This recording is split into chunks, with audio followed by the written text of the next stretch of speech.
They say there is a place where even the wind forgets which way to move. A plateau suspended between worlds, hidden in a range so remote that maps turn blank halfway through. Those who climb high enough swear that something changes in the air, a tremor, a hum, and then the feeling that your body no longer belongs entirely to the earth. At first, it seems like imagination, a compass spinning in circles, dust hanging mid-air, a coin that doesn't fall, but soon you realize, this is not illusion. This is the earth remembering an older language, a place where gravity pauses to listen. The traveler comes alone, carrying questions no mountain can answer. He expects cold, stone, fatigue, but not this silence that bends sound itself. The plateau breathes. Pebbles hover like thoughts caught between doubt and belief. Water curls upward, silver and weightless, flowing back toward the clouds that made it. Fire leans sideways, flames burning like ribbons of memory. Here, the laws of the world hesitate. Up and down trade places, light curves, and the horizon folds upon itself. It's as if reality has stepped away for a moment and forgotten to close the door. The monks who live here do not measure distance. They say gravity is not a force, but a habit, one the earth sometimes breaks to rest its weary arms. They sit motionless upon columns of stone, robes rising gently around them, the air vibrating with a low chant that never ends. In their stillness, even the dust listens. The traveler watches a waterfall climb skyward, its mist forming a staircase of light. He drops a pebble and sees it tremble, then drift upward, joining the birds that hang frozen mid-flight. Every instinct screams that it's impossible, yet his heartbeat slows, accepting the impossible as calmly as air accepts breath. At dusk, he finds the village, a cluster of houses floating slightly above the surface, anchored by nothing visible. Children play in the thin air, releasing petals that drift upward instead of down. An old woman smiles. "Long ago," she says, "the world turned inside out. We simply refuse to fall back in their temples. Stones hum softly, circling one another in patient orbits.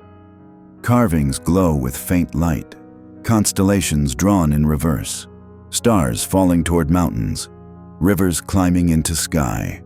Faith here has no direction. To rise or fall is the same motion of surrender. The traveler's sense of weight begins to fade. Each step leaves no sound. He feels his thoughts loosening, as though certainty itself were a burden he can finally drop.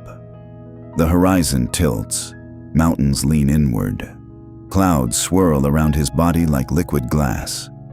He breathes in and tastes metal, ozone, the sharp scent of electricity sleeping in the air. Then, the hum grows stronger. The plateau begins to move, not up, not down, but inward. Rocks orbit quietly around him. Dust spirals into light. It's not chaos. It's choreography, the world rearranging its own reflection. His shadow detaches, rising along the cliff like smoke. Raindrops reverse their course, streaming upward to rejoin the sky. Time loses rhythm. The sun and moon dance together, crossing paths in a single circling arc. He blinks, and the world answers with echoes of memory. Laughter, faces, childhood. Fragments rising as dust that glow before fading away. He realizes this place is alive, not haunted, conscious. Every stone, every ripple of air is aware of its own suspension. It's not that gravity has vanished. It has changed its allegiance. It no longer pulls things downward. It holds them together. The mountain exhales, and a storm rises from below. Lightning shoots upward through clouds that bloom like silver veins. In the center of it all, a vast sound, neither thunder nor music, pulses through the traveler's chest. It's the sound of weight itself, of everything that ever fell, remembering how to lift. And then, something breaks open above. A great eye of light unfurls, not watching but reflecting everything that looks up at it. He feels his body dissolve, scattering into thousands of blue particles that drift like dust into dawn. There is no fear, only release. He understands. This place is not where gravity fails. It is where the universe stops trying to hold us down. Silence returns. The luminous heart fades. Slowly, stones begin to settle. Dust descends. The waterfalls turn, flowing properly once again. Even miracles need to rest. The traveler falls, gently, like a thought returning to memory. His boots touch soil that trembles with recognition. The hum subsides. Weight returns, not as burden, but as belonging. He kneels, presses his hands into the dirt, and feels the ground sigh beneath him. Around him, the village lands softly.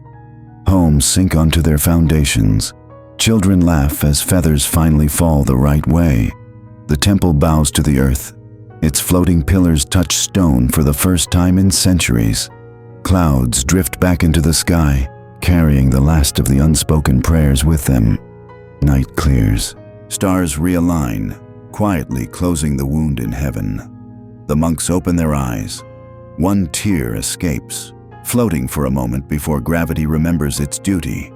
It falls, and so does he, into understanding. He looks up once more. The mirror world above dissolves, folding into morning light. Only the ordinary remains, but now the ordinary is divine. He smiles. The impossible doesn't need witnesses, only those who remember. He descends the mountain trail. Fog drifts behind him, whispering back into its ancient sleep.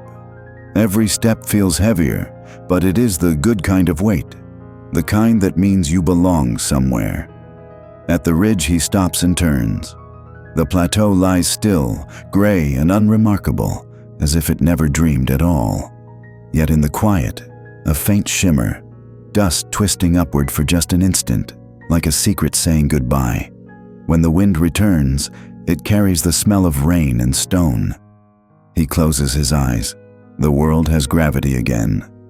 But he knows now, it can fail whenever it wishes, and when it does, it's not punishment, it's mercy. For a brief moment, everything had been free. Free of pull, of past, of expectation. And perhaps that's the lesson hidden in every miracle, that the laws of the earth are not broken when they rest.